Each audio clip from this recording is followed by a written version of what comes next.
Hey guys, happy Wednesday. Welcome back to another one of our nutrition talks, You Fit Times Eat Love.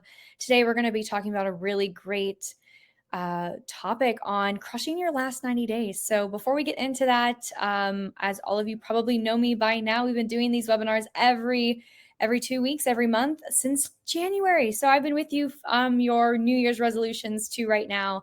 I'm a registered dietitian with EatLove, EatLove's lead dietitian. And I'm happy to be here to talk about this particular topic.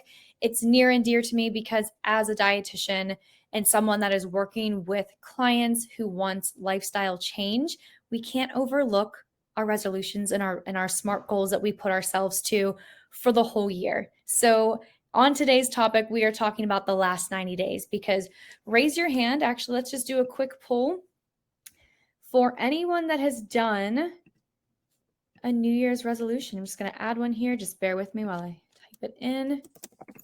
How many of you started the year with a New Year's resolution?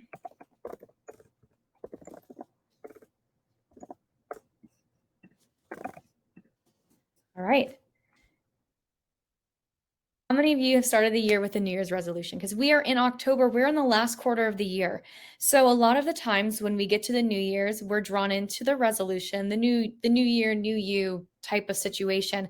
But I always like to use New Year's resolution with caution because it's usually a really big goal, maybe one that we've had for 10 years, 20 years, 5 years, 3 years. We've probably had the same goal for a lot of the times, and we say every year is going to be different, but how do we know it is going to be different? No audio on your side either. Okay. Can anyone listening hear me right now? Hi, Omar. Omar, you waved. Can you hear me okay? Is that better or worse? No audio on your side either. Okay. Let me know if this is better. Okay, Rebecca can hear. Fabulous. So if you can't hear audio on your side, it'll be a setting in your computer, but I'll also be sending a replay of today's talk. So I have my earpods on. Omar, I would check your settings. As long as one of you can hear me out there, I know that it's not coming from my end. So I would just double check the settings on your computer. And if not, this will be recorded and you guys can watch during the recording. So checking back at our polls, we had 3 yeses for New Year's resolutions, and I'm always super cautious about this language because, like I said, it is usually a goal that we've had for a very long time. And every year, we're really nowhere closer to putting a plan in place and actually executing it, which is what we need for lifestyle change. So today we're going to recap, recharge, and figure out how we can build this plan. Kelly, same thing. I would check the audio on your computer in the settings. Unless, Rebecca, you meant to say can't hear and you wrote can hear. Everything's built in for me. It looks like everything. Okay, you can hear. Fabulous. Thank you so much. Technical issues, as always, the funnest part of our virtual lives now. So without further ado, let's dive into your last 90 days and let's review how you can crush these 90 days, your last quarter of the year. All right, so crush your last 90 days of 2022. So when we're looking at this and we set our New Year's resolution or our goals, we tend to hit plateaus with any goal. It doesn't have to be a New Year's goal, doesn't have to be anything, weight loss goal, fitness goal. We may hit plateaus here and there. So let's identify it. Let's figure out a way to work through it. So a plateau, by definition, is a period where progress has stalled despite any changes to your current routine. Progress is key. As humans, we prefer to see results from our hard work. And stalled progress is discouraging, to say the least, but it's not inevitable. We have to expect the dip because it's going to happen. Number 3, consider your plan. Before you jump to conclusions, identify how you're doing with the nutrition, the exercise, the stress, and the sleep piece of it. You have to be honest with yourself on these pieces. So depending on the findings, you may want to dive deeper into one of those categories. And for that, you may, today we're going to talk about nutrition and fitness a little bit, and then we'll go through that. And then number 5, be persistent. You don't need to see progress to make progress. And this is so critical, especially if anyone out there with a weight loss goal, if you have one of those, you do not need to see weight loss to be successful in your efforts towards weight loss. And it's such an important distinction to have while you are progressing forward. All right, let's continue on here. So let's understand that plateaus are normal. They're going to happen. We have to expect the dip. So anticipate it. Your progress will slow and may stay the same regardless of the progress you made at the beginning. You have to keep yourself on your toes. So if we get to October here and we're like, I did really well the first 2 months of the year, and then I fell back into old habits, and I've been kind of living in this dip state, these old habit state for a while, how do I get back out of it? Well, by following some of these steps over here, what do you do next? Consider your plan and be persistent with that change. So stay dedicated, focus on the small wins and SMART goals that make up your overall big picture goals. These are easier to measure overall. We're going to dive into how to set SMART goals today, because that New Year's resolution might have been too big, too much to chew at the beginning, and we needed to digest it into smaller, manageable pieces. And that's what we're going to talk about today. And then understand that every change is going to be an opportunity. Steps forward and backwards are a chance to switch things up, ultimately allow yourself to move closer to your goals. So don't ignore the stalled progress. You will find change in those stalled progress pieces, because not everything is going to be a weight loss goal or more energy. You're going to find secondary things to gauge your success on. So let's talk about plateaus in your workout, and then we'll go into setting some SMART goals. Number one, you're happy but not finished. You're feeling good with progress made, but know there's still work to be done. Consistent, but it's not tough. You feel like you are just going through the motions and not really challenging yourself. So you want to be able to challenge something and conquer something new. And then lastly, of course, if you feel like you're on a plateau because you haven't changed your workout routine in a while, you're going through the motions, you haven't reviewed the nutrition side, you absolutely could be. I always do the rule of thumb for 3 months. If you've been doing the same thing for 3 months or longer, and you feel like the follow on the left-hand side here that you're happy but not finished, it's consistent but not tough, you're going through the motions, it's definitely time to rework those goals into something a little bit more oomph and give you a little bit more motivation to move forward.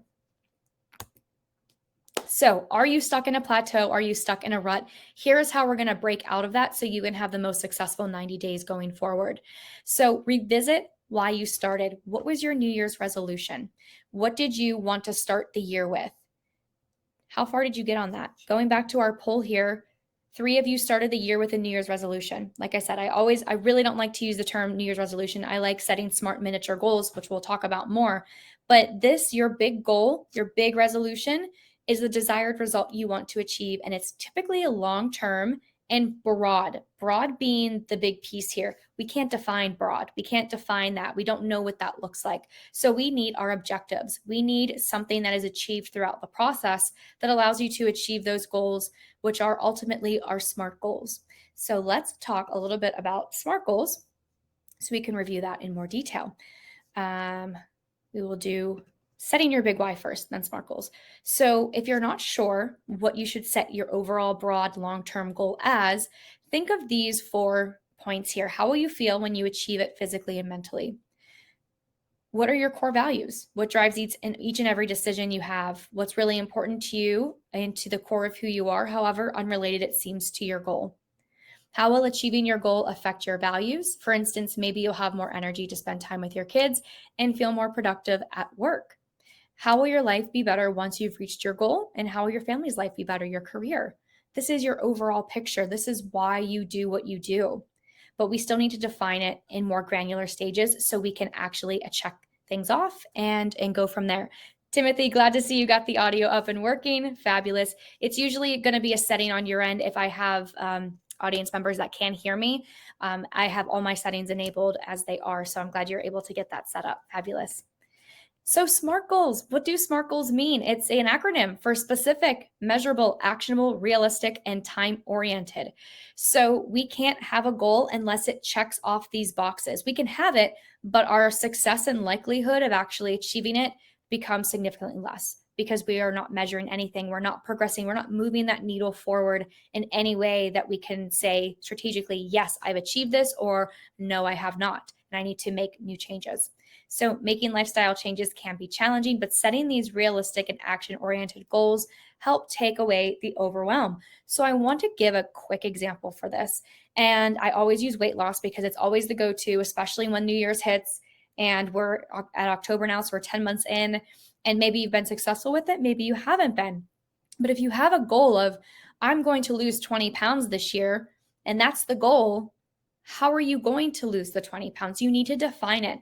I'm going to lose 20 pounds by walking 3 nights after dinner, 3 nights a week. I'm going to drink 60 ounces of water at minimum every single day. I'm going to go to the gym 3 times a week. I am going to eat more fiber during the day, so I snack less in the evening. All of these things are primary pieces to how you can secondarily achieve weight loss. But if you just say, I have a weight loss goal, and you have no clear plan to actually achieve it, it's going to be really hard to do that. So every new year, every goal that you set for yourself, make sure that you set at least 2 or 3 SMART goals to get you started, and revisit them often. If you haven't been able to achieve that miniature, I like to call it a sprint, like a sprint goal, in the 2 weeks of setting it, adjust it, reduce the expectation, and then figure out a way to achieve it then, and then build from there. So let's talk about ways to get our SMART goals smart and less ambiguous. So an ambiguous goal, and all of these could really go towards a weight loss goal. We could even say our overarching goal is still that 20-pound weight loss. And it's still very vague. It doesn't really define anything. And these goals on the left-hand side are also very vague. Even though they seem like they are a little bit more specific, we can define it further.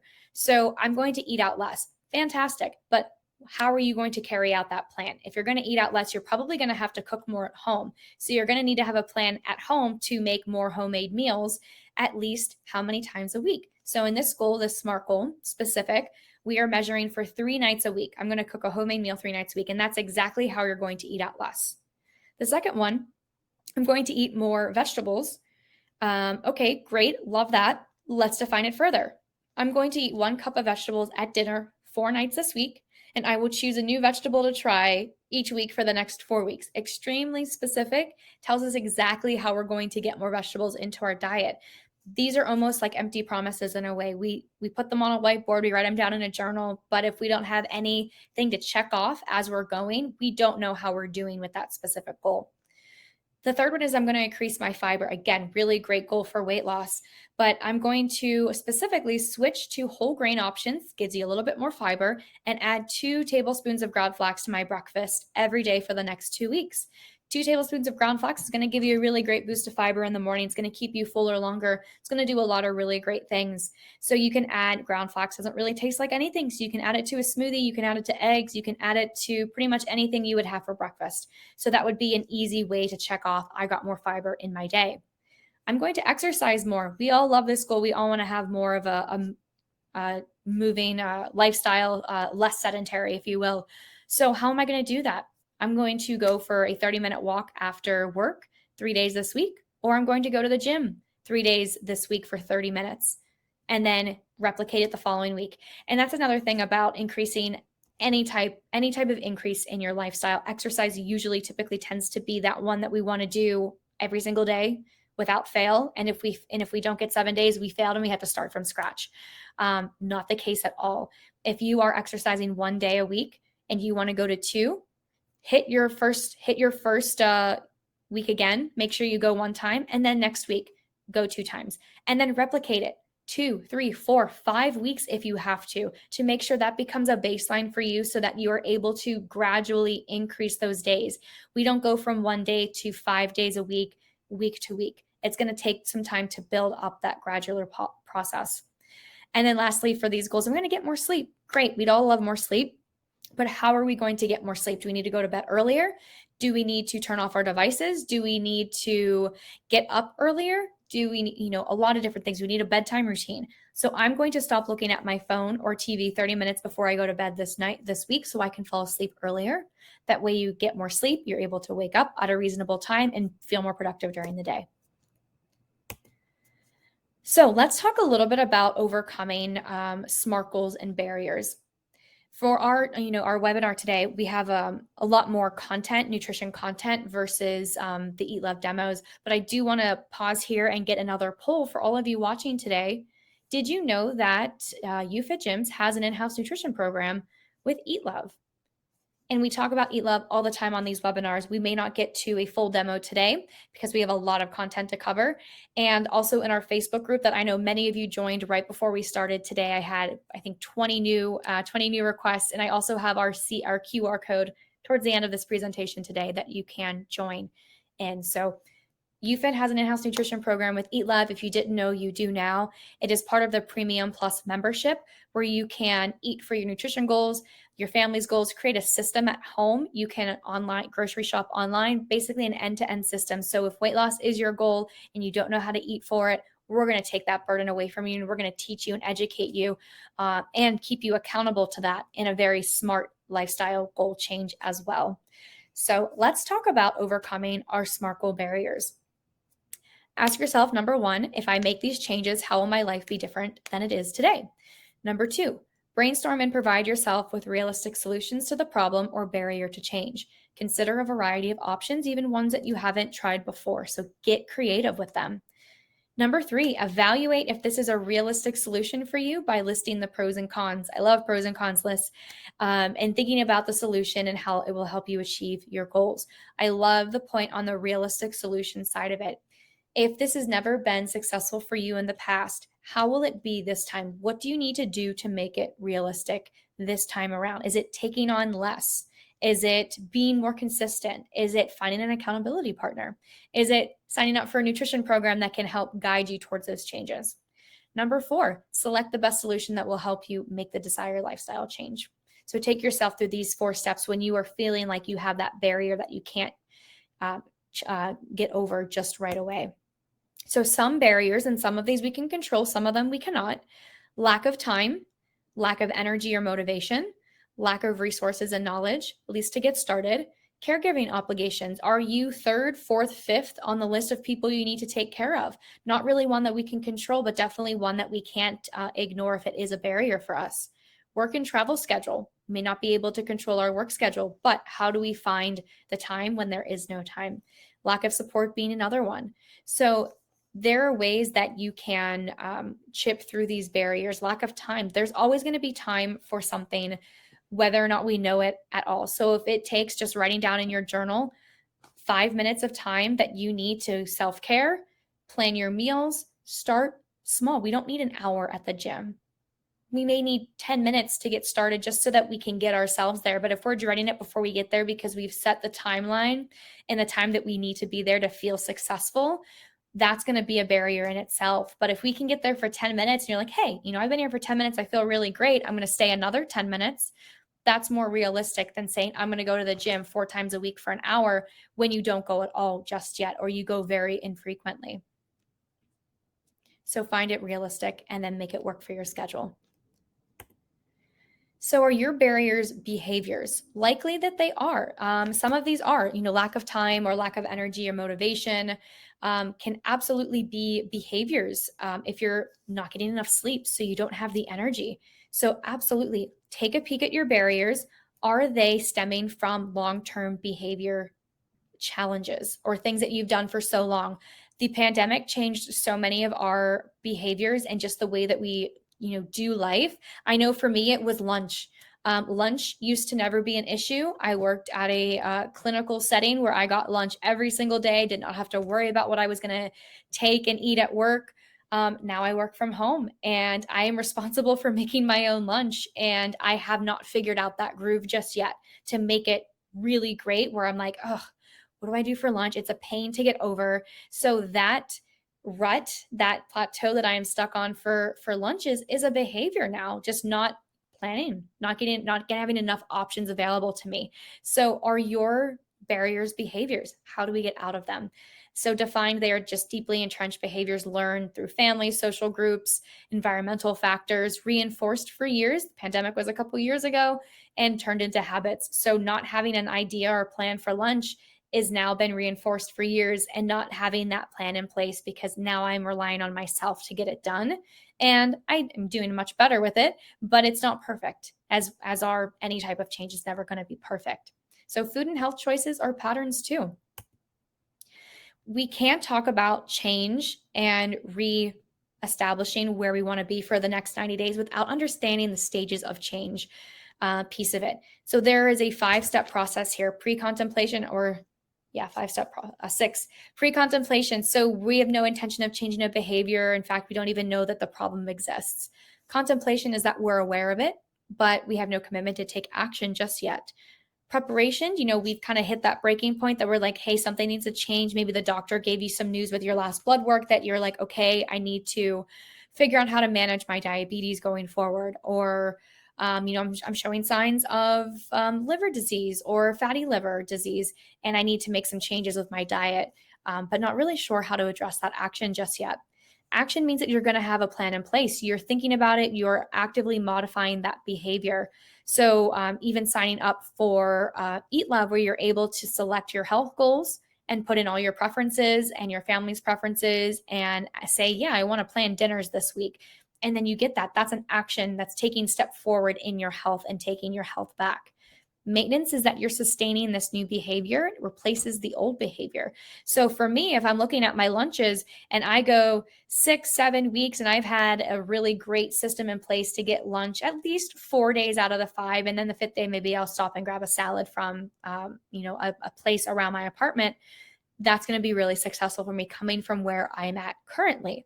So maintaining that long term, and that old behavior is now a thing of the past, and my new lifestyle change has been affected. You may relapse and fall back into the old behavior. So after 6 weeks of doing lunches, maybe I go through a rough patch with work schedule, traveling, just other obligations that come up that kind of push me back into old places. But I can recognize it as much as, as quick as possible, and take action again, prepare to take action again, and maintain that.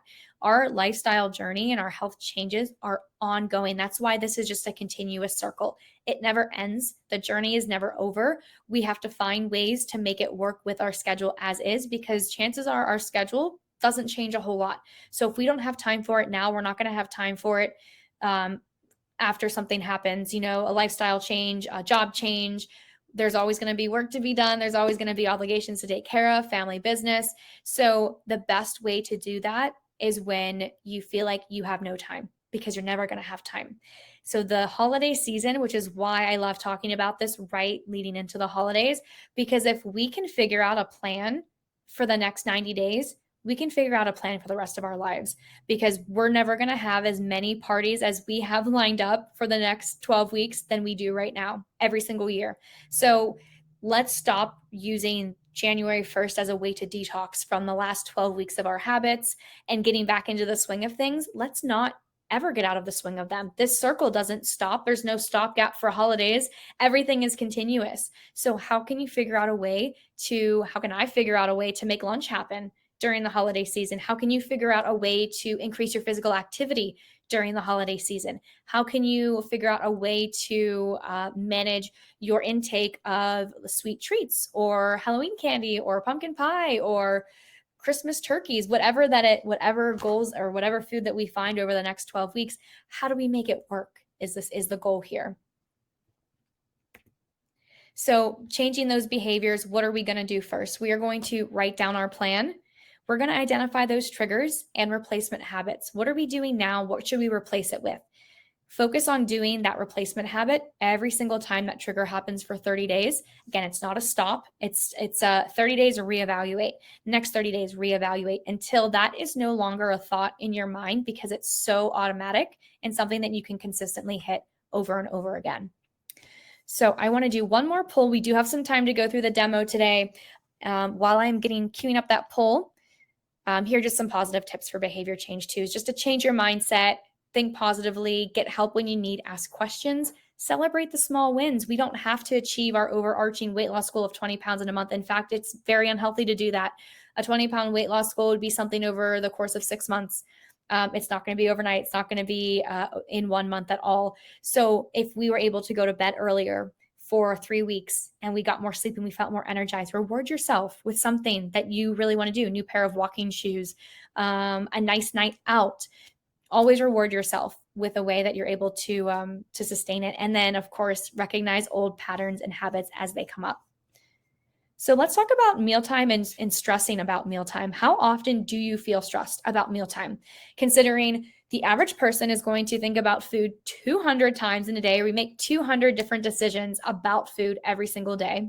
And we have to answer what our next meal is at least 4 to 5 different times a day. We have to answer the question, what's for dinner, every single night for the rest of our lives, if not just for us, but maybe for us and family too. So it's natural if we start to feel stressed about it because we're not sure how to be helpful in our health goals and also apply it to a way that everyone can get something that they enjoy. All right, so we have some always, sometimes, never in here. It's a 30-33 split. Love that. All right. So before I jump over to sharing my screen, don't forget to join our Facebook group. I do live snippet conversations in there, 5 minutes. Last week, we talked about Halloween and the mindset associated with Halloween. So a really great talk about healthy alternatives. Are there any? I don't know. You have to go watch the video and find out. And then a couple of other things of just improving our relationship with food around Halloween candy, since it is spooky season and it's super exciting. So I'm going to go ahead and share my screen and walk us through a brief part of the platform. See if we can see that. Looks like we can. While I'm going through this, feel free to ask any questions as I do. We just have a couple of minutes here, so I'll show you the main highlighting piece of the platform.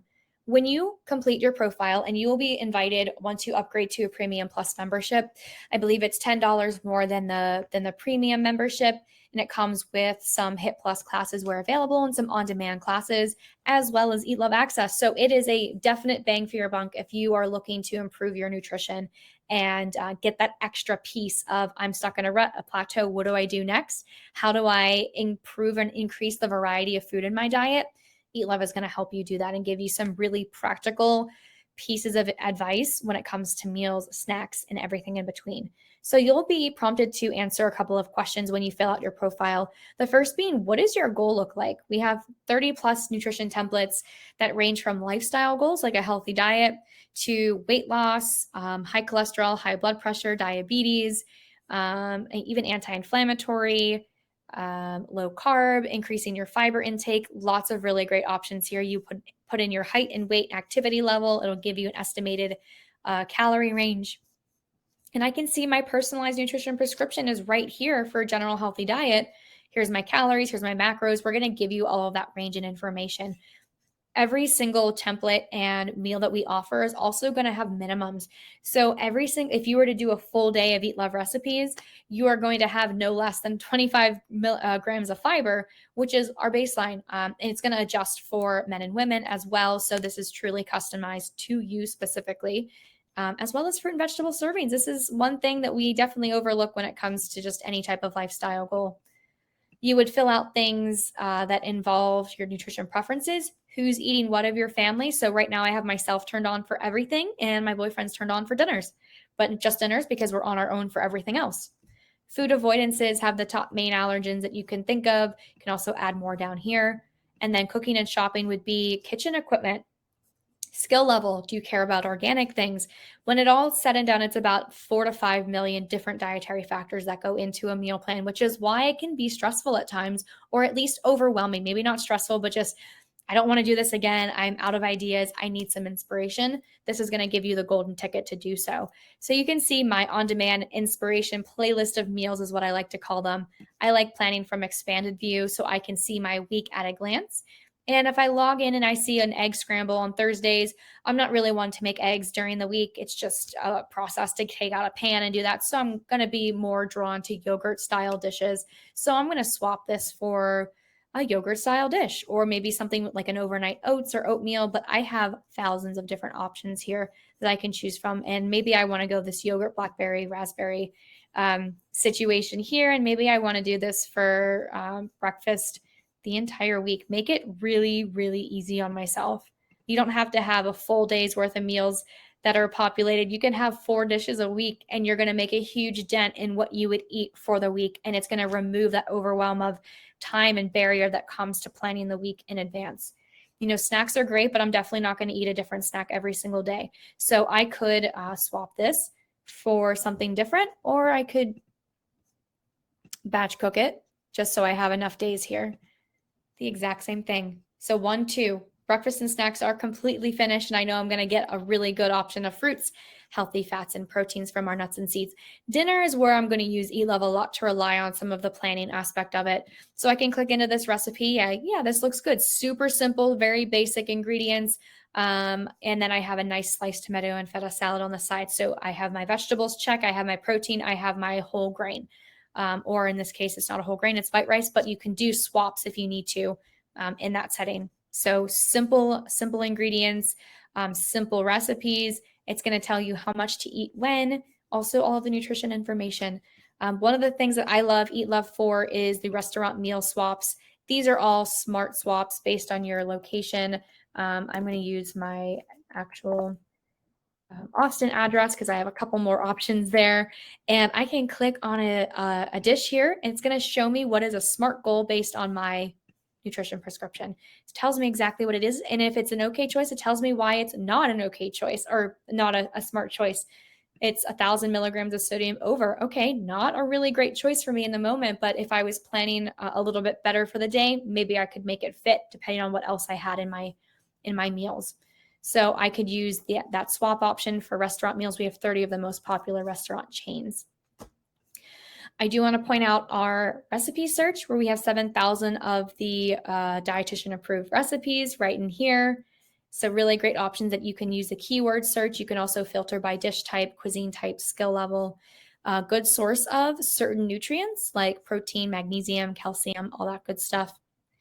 And then lastly, our nutrition daily log piece, where if you are a food tracker and you want a very itemized list of how you are doing with your intake, we're going to keep track of that for you. If you eat everything in your plan, you can just say that you ate it, or you can use it as a food logger and search for a specific type of food. My frequently used foods are up here.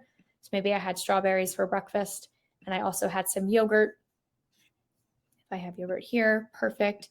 Boom, done. And then I can actually take it a step further and export my full nutrition analysis. It's a very well organized handout that you can review and figure out where you are falling short and how to make strategic changes based on your intake. So we have water intake, weight tracker, notes that you can take for hunger and satiety, even bowel movement, sleep status, all that great stuff. And you can see that in your export when you do that. So if you are someone that likes numbers and wants to understand your nutrition at a deeper level, this is going to be a great feature for you as you do that. So I'm going to come back into our chat here and see if we have any questions. Timothy, anything? Rebecca, any questions from today? You guys have been a great crowd. I appreciate you staying on just a couple of minutes later and talking about this really important. It's not a super trendy topic, but it's so important when it comes to your mindset and the trajectory of your SMART goals. And if you haven't been successful with goals in the past, this is a really great reminder of how you can digest that information, put it into small manageable pieces, and be able to carry forward. Thanks, Shirley. Amazing.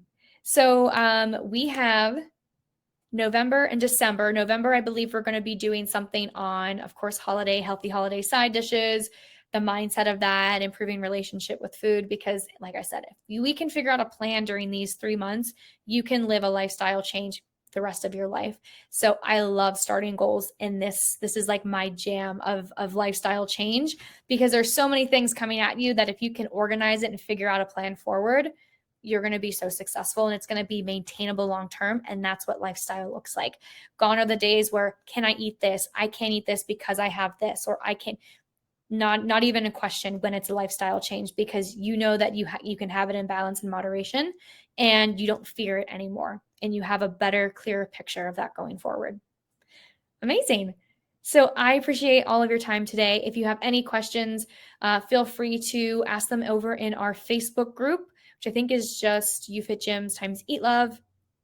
And we can connect over there. Other than that, I will let you all go. Have a great rest of your week, and we'll talk soon.